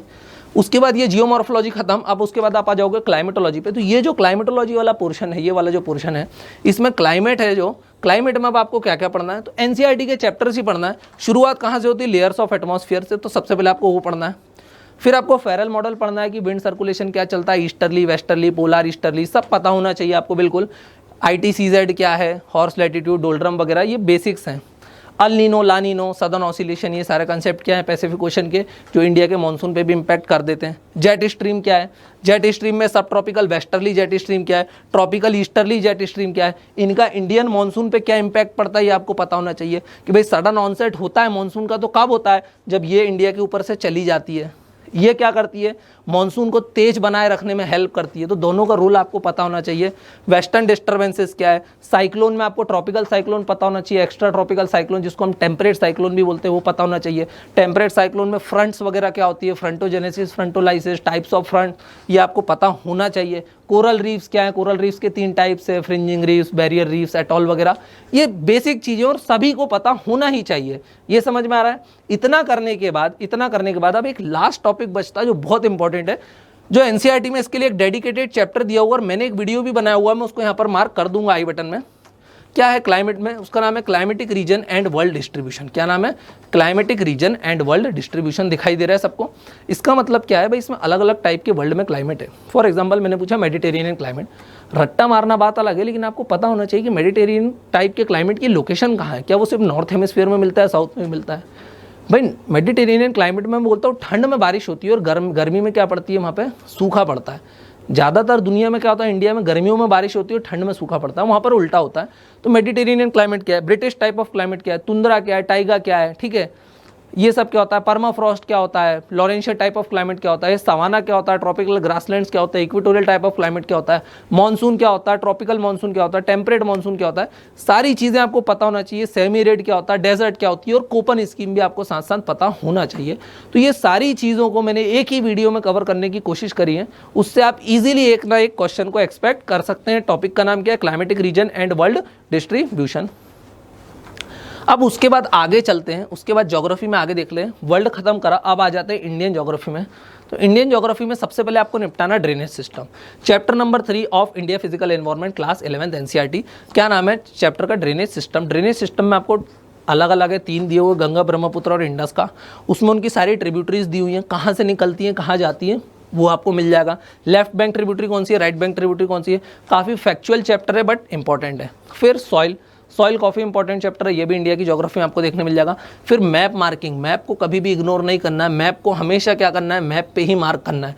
फॉर एग्जांपल जैसे रशिया यूक्रेन इस बार काफ़ी न्यूज़ में रहा है, तो आपको मेडिटेरेनियन कंट्रीज पता होना चाहिए। फिर मेडिटेरेनियन से आप इस्तांबुल जाएंगे, बॉस्फोरस स्ट्रेट को क्रॉस करेंगे तो आप कहाँ पहुँच जाएंगे, ब्लैक सी पहुँच जाएंगे। फिर ब्लैक सी से आप कहाँ जाएंगे, क्रीमियन पेनिनसुला, जो एक समय यूक्रेन का पार्ट था, रशिया ने उसको एनेक्स कर लिया इन 2013। तो क्रीमियन पेनिनसुला के साइड में है सी ऑफ एजोव, तो आपको पता होना चाहिए। तो सी ऑफ एजोव ब्लैक सी से कैसे कनेक्ट है, तो आप बोलोगे केर्च स्ट्रेट के थ्रू कनेक्ट है। फिर रशिया ने यूक्रेन पे अटैक किया क्यों है, क्योंकि उसको क्या चाहिए था, एक्सेस टू ब्लैक सी, ताकि वो मेडिटेरेनियन जा सके। अब मेडिटेरेनियन से अगर जिब्राल्टर स्ट्रेट से जाएगा तो अटलांटिक ओशन निकलेगा, और सुएज कैनाल से आएगा तो रेड सी होते हुए इंडियन ओशन आ जाएगा। तो सारी की सारी मैप मार्किंग आपको पता होना चाहिए, कौन सा ओशन से कौन कौन सी कंट्रीज टच करती है, कहाँ इंपॉर्टेंट रिसोर्सेज है, ये आपको चीज़ें पता होना चाहिए। काफ़ी न्यूज़ में, ठीक है, बेरिंग स्ट्रेट वगैरह के बारे में पता होना चाहिए, कॉन्टिनेंटल शेल्फ, स्लोप, राइज, इनके बारे में पता होना चाहिए। ओशन फ्लोर का कॉन्फ़िगरेशन भी पता होना चाहिए, ठीक है। अब टाइम हो गया है ज्योग्राफी को फिनिश करने का। उसके बाद क्लास 6, 7 और 11 की एनसीईआरटी आपको रीड करना है। 11 तो आपको पूरा ज्योग्राफी रिवाइज करा देगी। 6 का नाम है अवर एनवायरनमेंट, 2 घंटे की है। 7 का नाम है अवर एनवायरनमेंट, और 6 का नाम है अवर अर्थ, 7 का नाम है अवर एनवायरनमेंट। 2 घंटे में दोनों एनसीईआरटी खत्म हो जाएंगे, 6 और 7 की, और बाकी जो टाइम बचेगा आपको क्लास 11 पे फोकस करना है, क्योंकि यही आपकी कोर ज्योग्राफी का पार्ट है। अब आ जाते हैं नेक्स्ट पे, दैट इज हिस्ट्री। अब किस पे आ जाते हैं, नेक्स्ट टॉपिक पे, दैट इज अवर हिस्ट्री। अब हिस्ट्री में हम लोगों को क्या करना है, हिस्ट्री में हम लोगों को एंशिएंट और मिडाइवल को कंप्लीटली इग्नोर करना है, कंप्लीटली स्किप करना है। क्यों, क्योंकि पिछले साल जरूर उस पर क्वेश्चन आए थे, वो एक ट्रेंड से भटकाव था यूपीएससी का। यूपीएससी की आदत रहती, बच्चों ने एंशिएंट और मिडिवल पढ़ना छोड़ दिए थे, तो पिछली बार उसने 3 से 4 क्वेश्चन एंशिएंट और मिडिवल पे पूछ लिए थे। लेकिन उसका मतलब ये नहीं कि अब हम एंशिएंट और मिडिवल के पीछे भागने लग जाएं। यूपीएससी अपने ट्रेंड से थोड़ा सा ऑफ ट्रैक हुआ है, वापस वो ट्रैक पे आ जाएगा। एंशिएंट मिडिवल से क्वेश्चन नहीं आते हैं तो आपको उसको स्किप करके ही चलना। भाई मैंने तो सबको पिछली बार भी बोला था स्किप करना, बट क्वेश्चंस आ गए थे, बट यूजुअली उससे क्वेश्चन नहीं आते। क्वेश्चंस कहाँ से आते हैं, 90% of the question of history comes from modern Indian history. तो मॉडर्न इंडियन हिस्ट्री को आपको कहाँ से कवर करना रहता है, स्पेक्ट्रम से। कहाँ से कवर करना रहता है, स्पेक्ट्रम से, या फिर क्लास 11 की क्लास 8 की एनसीईआरटी अवर पास्ट 1 और 2। तो ये 2 बुक्स हैं, अवर पास्ट 3 है, उसमें 2 पार्ट है, पार्ट 1 और पार्ट 2, उसको आपको कवर करना है। या फिर स्पेक्ट्रम से आप मॉडर्न हिस्ट्री को कवर कर सकते हो। अब जब भी आप मॉडर्न हिस्ट्री को कवर करते हो तो सबसे पहले जो कवर करना है वो आपको करना है एक्ट्स। एक्ट्स मतलब जो भी ब्रिटिश हमारे ऊपर एक्ट्स लेकर आए फ्रॉम 1773 टू 1947, वो सारे एक्ट्स में क्या प्रोविजन थे, उसमें बहुत सारी टर्म्स एंड टर्मिनोलॉजीज हैं वो आपको पता है, उनमें क्या कंडीशंस थी, क्यों हम लोग एग्री नहीं कर पा रहे थे। तो इन एक्ट्स को हम बहुत ज़्यादा इंपॉर्टेंट है, और इन एक्ट्स को हम दो पार्ट में डिवाइड करते हैं। एक को बोलते हैं कंपनी रूल। कंपनी ने कब से कब तक रूल करा, ईस्ट इंडिया कंपनी ने फ्रॉम 1773 टू 1858 तक, और 1858 से 1947 तक किसने रूल किया, क्राउन ने रूल किया। तो कंपनी रूल और क्राउन रूल के बारे में आपको यहाँ पर पता होना चाहिए। उसके बाद आपको देखना ब्रिटिश एक्सपांशन एंड कंसोलिडेशन। उसने अलग अलग लड़ाइयाँ करी, बंगाल में करी, मैसूर में करी, मराठाओं से करी। तो ये क्या हुआ, कंसोलिडेशन होता गया, उनका पावर एक्सपांशन होते गया। ठीक है, तो कन्क्वेस्ट होती गई, like conquest of Bengal, Mysore, Hyderabad, ठीक है, मराठास। तो वो सारी चीज़ें आपको देखना है कि उन्होंने कैसे पैर जमाए। फिर रिवॉल्ट ऑफ 1857, 1857 की क्रांति बहुत ज़्यादा इंपॉर्टेंट है। इसको किस आदमी ने क्या नाम दिया है, इससे रिलेटेड पर्सनालिटीज़ की कहाँ पर कौन लीड कर रहा था वो बहुत ज़्यादा इंपॉर्टेंट है। ठीक है, कहाँ पर कौन लीडर था वो इंपॉर्टेंट है, फैक्ट्स। फिर social and religious reform movement. Social and religious reform movements भी काफ़ी इंपॉर्टेंट है। इसमें इंपॉर्टेंट पर्सनालिटी, कौन ने कौन सा रिफॉर्म चलाया था, उनका क्या पर्पस था, ये चीज़ें आपको पता होना चाहिए। फिर नेक्स्ट आ जाता है हमारा सबसे important topic, that is pre Congress. Congress का फॉर्मेशन से पहले देखते हैं प्री कांग्रेस क्या था। कांग्रेस एक ऑर्गेनाइजेशन थी, उसके पहले कुछ और ऑर्गेनाइजेशंस आई थी, तो कहाँ आई थी, किस लोकेशन में, किस ईयर में, वो आपको पता होना चाहिए। फिर क्या हुआ, कांग्रेस का फॉर्मेशन। तो इंडियन नेशनल कांग्रेस कब बनी, 1885 में। कहाँ बनी, बॉम्बे में। तो उसकी फर्स्ट मीटिंग हुई। फिर उसके एम्स, ऑब्जेक्टिव्स, कौन सी मीटिंग में कौन चेयरपर्सन था, पहला मुस्लिम कौन था, तो ये सारी चीज़ें आपको ध्यान रखनी। पहली महिला चेयरमैन कौन थी, ये चीज़ें आपको ध्यान रखनी। गांधी कितनी बार चेयरमैन बना, ये सब चीज़ें आपको ध्यान रखनी है आईएनसी में। फिर हम आ जाएंगे नेशनल मूवमेंट पे। किस पे आ जाएंगे, नेशनल मूवमेंट। अब नेशनल मूवमेंट दो पार्ट में, एक है 1905 से लेकर 1918 तक। उसके बाद आता है 1918 के बाद में, इसमें कुछ रिवॉल्यूशनरी एक्टिविटीज़ भी आ जाती है। रिवॉल्यूशनरी एक्टिविटीज़ मतलब भाई रिवॉल्यूशन भी दो फेजेज में आया। पहले सचिंद्र सान्याल और राज बिहारी बोस थे, उसके बाद भगत सिंह वाला फेज भी देखने को मिलता है, चंद्रशेखर आज़ाद वगैरह आते हैं। तो ऐसे ही नेशनल मूवमेंट भी दो पार्ट में है। पहले वाले में हम लोगों को इंपॉर्टेंट क्या है, स्वदेशी मूवमेंट और एक्सट्रीमिस्ट की लीडरशिप वगैरह, तो ये आपको ध्यान रखना है। अब जो जो टॉपिक लिखे हैं सब पे एक एक पेज है, केवल एक एक पेज है, और ये सारे के सारे टॉपिक एज इट इज अपने को याद होना चाहिए, क्योंकि all are important, all are equally important. फिर नेशनल मूवमेंट जो दूसरा फेज आया 1919 टू 1939, उसमें गांधी का इमरजेंस देखेंगे। नॉन कॉपरेशन मूवमेंट क्या है, साइमन कमीशन क्या है, क्यों उसको हमने बॉयकॉट करा था। फिर क्या है, नेहरू रिपोर्ट क्या है, सिविल डिसोबीडियंस मूवमेंट क्या है, राउंड टेबल कॉन्फ्रेंस क्या है। याद रखना है, गांधी सिर्फ या कांग्रेस ने सिर्फ सेकंड राउंड टेबल कॉन्फ्रेंस में पार्ट लिया था। अंबेडकर, पंडित मदन मोहन मालवीय, ये तीनों राउंड टेबल कॉन्फ्रेंस में गए थे। ठीक है, गांधी के साथ कौन महिला मंडल को लेके गई थी वो भी ध्यान रखना है। और फिर other events related to this movement. उसके बाद आ जाता है national movement in phase 3 1939 till independence. 1939 के बाद इंडिपेंडेंस तक नेशनल मूवमेंट कैसे चला। तो सबसे पहले आया वर्ल्ड वॉर। सबसे पहले क्या आया, वर्ल्ड वॉर। वर्ल्ड वॉर के बाद क्या आता है, तो वर्ल्ड वॉर के बाद आता है क्रिप्स मिशन। भाई वर्ल्ड वॉर 2 में क्या करा, ब्रिटिश ने इंडिया को वर्ल्ड वॉर 2 का पार्ट बना दिया without consulting with the Indian national Congress, जिसके कारण उन्होंने मिनिस्ट्री से रिजाइन वगैरह भी कर दिया। फिर उनको मनाने के लिए आया क्रिप्स मिशन। फिर ऑगस्ट ऑफर। फिर गांधी ने लॉन्च किया क्विट इंडिया मूवमेंट। इंडिविजुअल सत्याग्रह चलते गए। तो इंडिविजुअल सत्याग्रह में कौन पहला था, कौन दूसरा था, कौन तीसरा था, नाम याद रखना है। फिर आया कैबिनेट मिशन, जिसके ऊपर हमारा क्या है, कॉन्स्टिट्यूशन भी फ्रेम हुआ था। इसने कॉन्स्टिट्यूशन के लिए बात भी करी थी, कॉन्स्टिट्यूएंट असेंबली बनाने के लिए, जिसके ऊपर बनी भी थी। फिर उसके बाद क्या हुआ, हम टुवर्ड्स इंडिपेंडेंस गए और इंडिया इंडिपेंडेंस एक्ट आया 1947, और 15 अगस्त को हम लोग क्या हो गए थे, आज़ाद हो गए थे। उसके बाद ये टॉपिक हो जाए तो उसके बाद कुछ अगर टाइम बचे, एक दिन में ही करना है सारी चीज़ें, तो सिविल और ट्राइबल रिवॉल्ट्स आप लोग कर सकते हो। अब आगे नेक्स्ट टॉपिक्स पे चलते हैं। नेक्स्ट सब्जेक्ट कौन से बचे भाई, कोर सब्जेक्ट्स मैंने कौन कौन से करा दिया, पॉलिटी करा दी, इकोनॉमिक्स करा दी, ज्योग्राफी करा दी, हिस्ट्री करा दी। एनवायरनमेंट बचा हुआ है, एनवायरनमेंट को पहले समझ लेते हैं अपन। फिर क्या आता है, एनवायरनमेंट। अभी art and culture, science and tech, इनको छोड़ो, ये छुट्टे पुट्टे टॉपिक हैं, ज़्यादा इंपॉर्टेंट नहीं है। एनवायरनमेंट में क्या देखना है हमको, तो सबसे पहले देखना है इंटरनेशनल कन्वेंशंस, बहुत इंपॉर्टेंट है। ऑर्गेनाइजेशंस बहुत इंपॉर्टेंट है, करंट अफेयर्स में भी रहते हैं, यही इंपॉर्टेंट है। इसने क्या बनाई, हेडक्वार्टर कहाँ है, फलाना ढिमका, ये वो बातें हैं।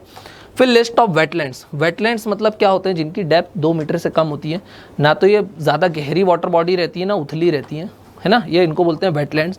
फिर इसमें रामसार साइट्स हैं। रामसार कहाँ है? ईरान में शहर है, वो आपको पता होना चाहिए। तो रामसार कन्वेंशन है 1972 का। तो list of wetlands of international importance, ये आपको पता होना चाहिए। फिर उसके बाद नेक्स्ट टॉपिक आ जाता है IUCN। तो IUCN क्या? International union for conservation of nature. ये कुछ लिस्ट निकालता है अलग अलग स्पीसीज़ के लिए जो खतरे में है। तो लिस्ट में बताता है वल्नरेबल है, एंडेंजर्ड है, क्रिटिकली एंडेंजर्ड है, एक्सटिंक्ट हो गई है वाइल्ड में और एक्सटिंक्ट हो गई है हर जगह। तो ये आपको पता होना चाहिए। फिर कोई न्यू स्पीसीज़ मिलती है, कोई भी न्यू स्पीसीज़ अगर हमको देखने को मिलती है तो कहाँ मिली है, स्पेशली अगर कोई नॉर्थ ईस्ट में मिलती है या फिर वो कहाँ मिलती है, वेस्टर्न घाट्स में मिलती है, तो काफ़ी इंपॉर्टेंट हो जाती है। कोई ट्राइब उससे रिलेटेड है, ठीक है, वो स्पीसीज़ की लोकेशन कहाँ है वो बहुत ज़्यादा हमारे लिए इंपॉर्टेंट होता है। और फिर उसके बाद एक बहुत इंपॉर्टेंट UPSC फेवरेट, क्या बोल रहा हूँ मैं, UPSC का फेवरेट टॉपिक आ जाता है, वो है big cats. UPSC loves big cats like tiger, चीता, लेपर्ड, क्लाउडेड लेपर्ड्स, लायन। तो ये क्या है? बिग कैट्स हैं और UPSC इनसे बहुत प्यार करता है। हर साल एक ना एक क्वेश्चन आता है। तो बिग कैट्स पे स्पेशली उनका रीलोकेशन पे, जैसे आया था कि एशियाटिक लायंस को गिर से कहाँ रिलोकेट करना था, तो कूनोपलपुर, श्योपुर मध्य प्रदेश में करना था, उस पर क्वेश्चन था।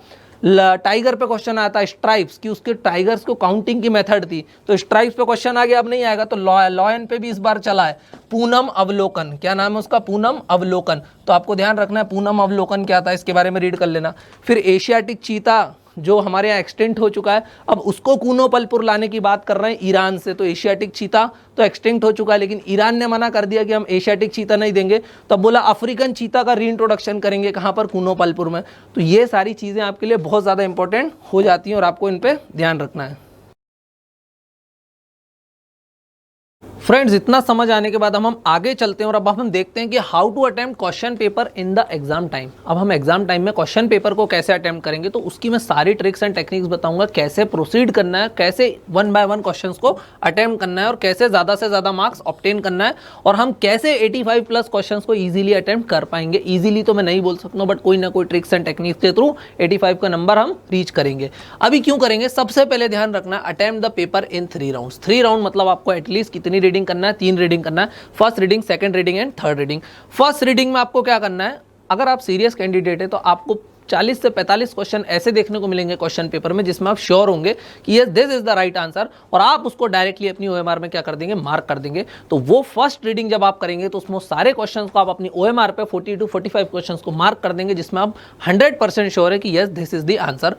लेकिन जब आप फर्स्ट रीडिंग करेंगे, सबसे ज़्यादा टाइम लगता है फर्स्ट रीडिंग में। क्यों? क्योंकि उसमें आप बाकी क्वेश्चंस को भी पढ़ेंगे, और जो बाकी क्वेश्चन आप डायरेक्टली OMR में मार्क नहीं कर रहे हैं, उन पे जो भी हिंट्स हैं, जो भी क्लू आपको समझ में आ रहा है, उनको आप मार्क करते चलेंगे। प्लस उन क्वेश्चंस का ध्यान रखेंगे, क्योंकि कई बार ऐसा होता है कि एक क्वेश्चन का आंसर दूसरे क्वेश्चन में ही छुपा हुआ होता है, और ऐसा होता है UPSC के पेपर में। जैसे पिछले साल सेट C में क्वेश्चन नंबर 2 का आंसर क्वेश्चन नंबर 98 में जो है दिया हुआ था। तो आपको वो चीज़ें भी ध्यान रखते हुए क्वेश्चन को रीड करना है। अभी सबसे बड़ी गलती एक ज़्यादातर स्टूडेंट्स करते हैं, वो अपनी OMR को फिल नहीं करते हैं, वो लास्ट 15 मिनट्स के लिए वेट करते हैं।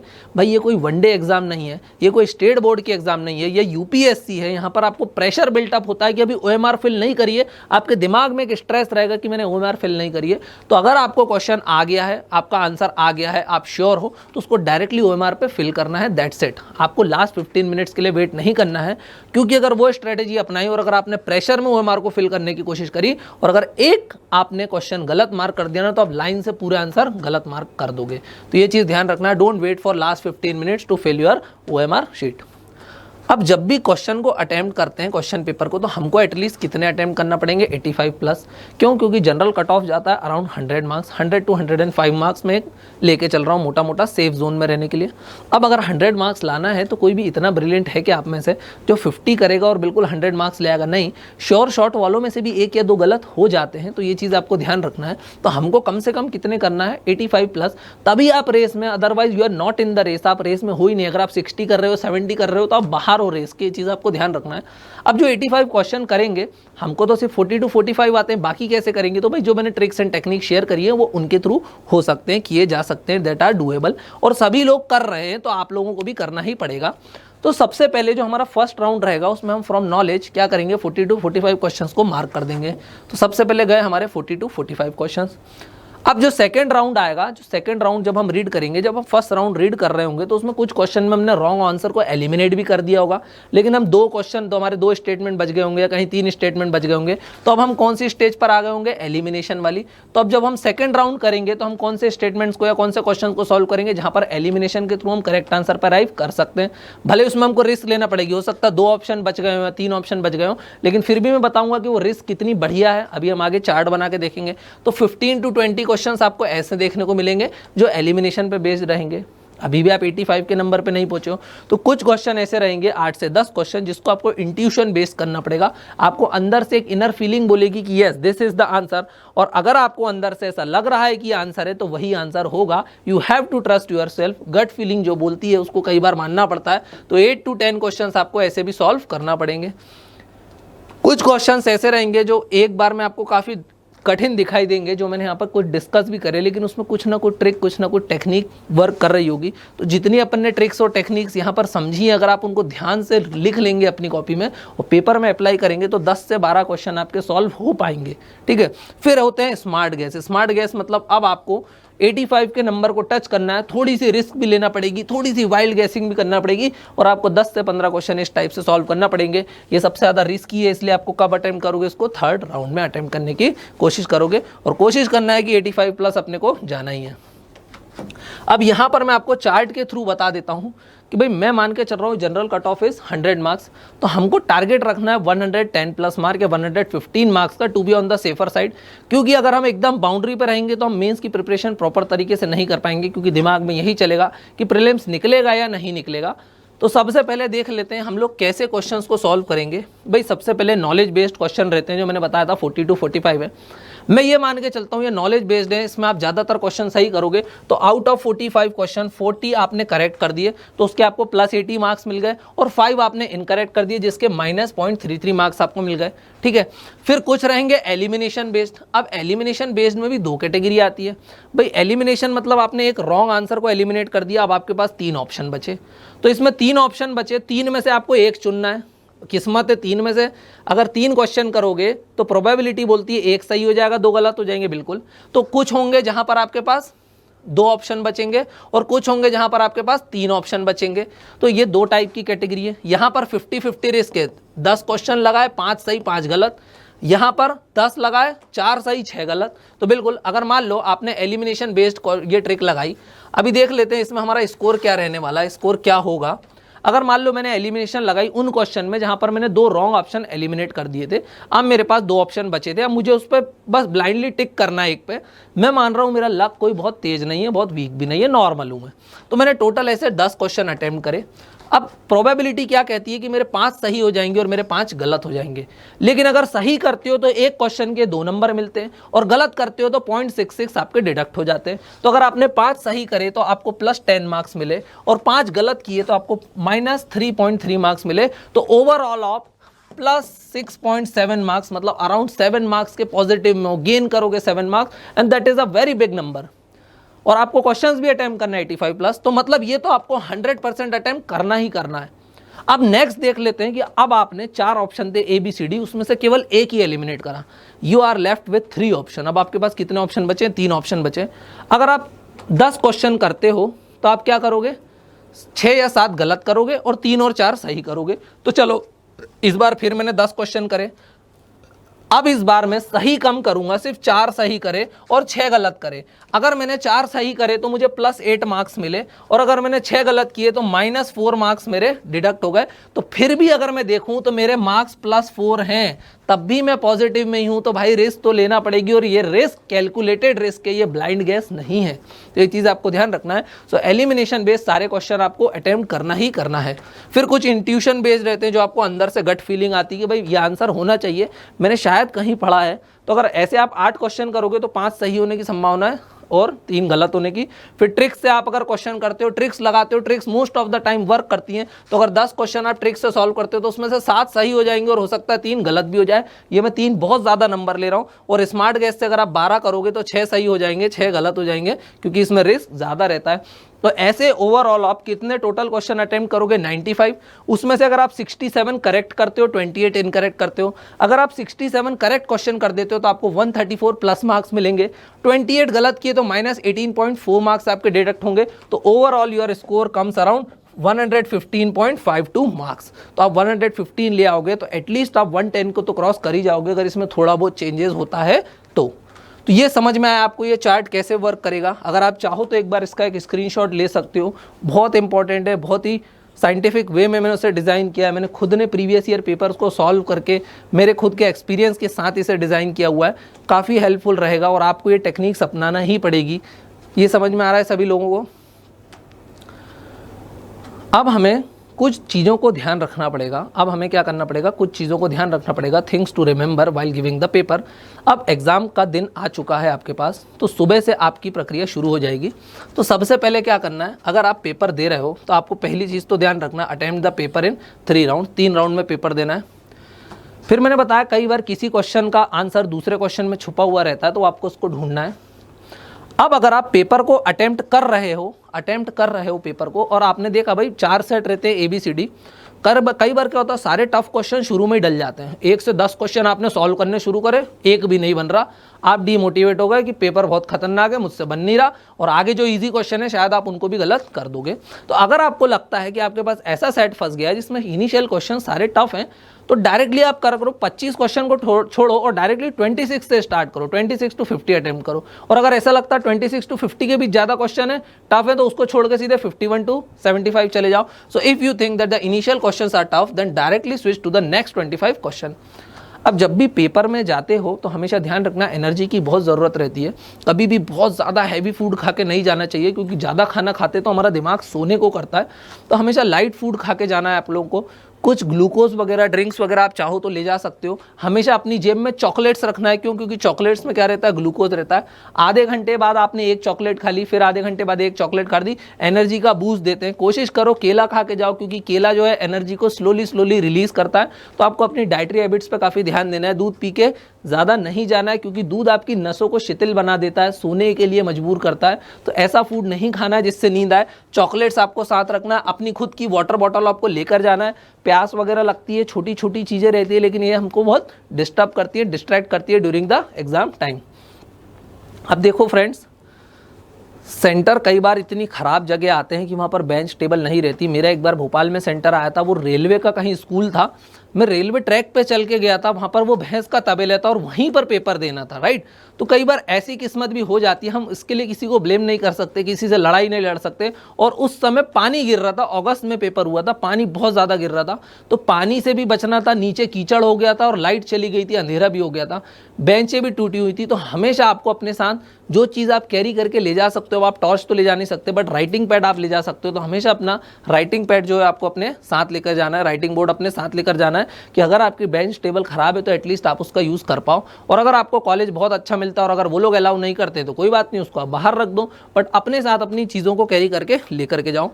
नेक्स्ट जो मेरी टिप है वो है visit exam centre 1 day before the exam. हमेशा आप लोगों को एडमिट कार्ड, अब आप लोगों के आ गए, आपको पता है हमारा सेंटर क्या है।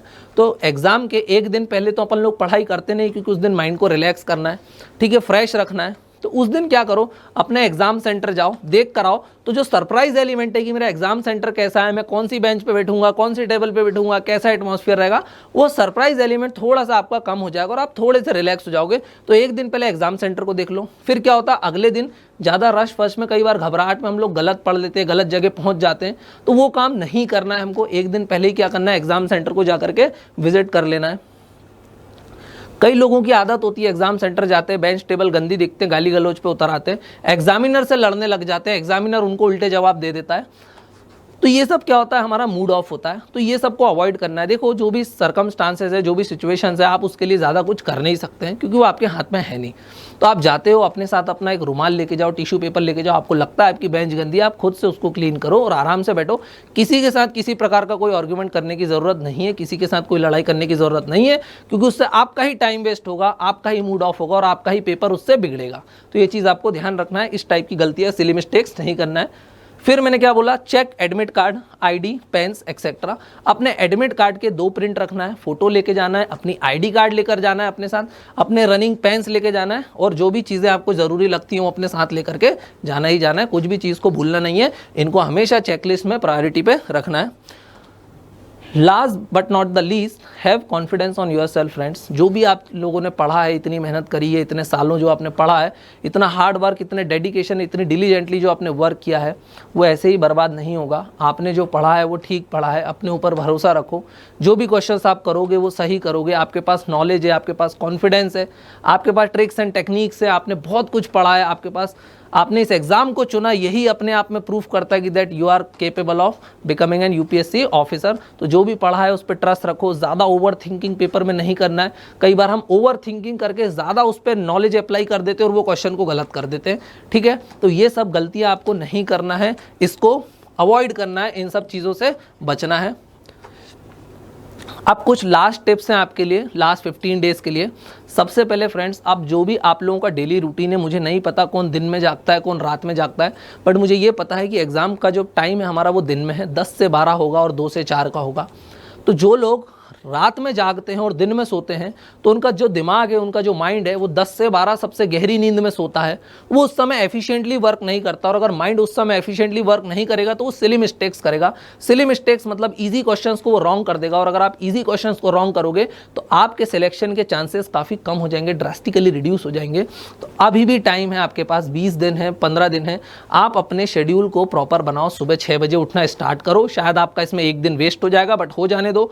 6 बजे स्टार्ट करो उठना, और रात के 11 बजे सोने के लिए बेड पर चले जाओ।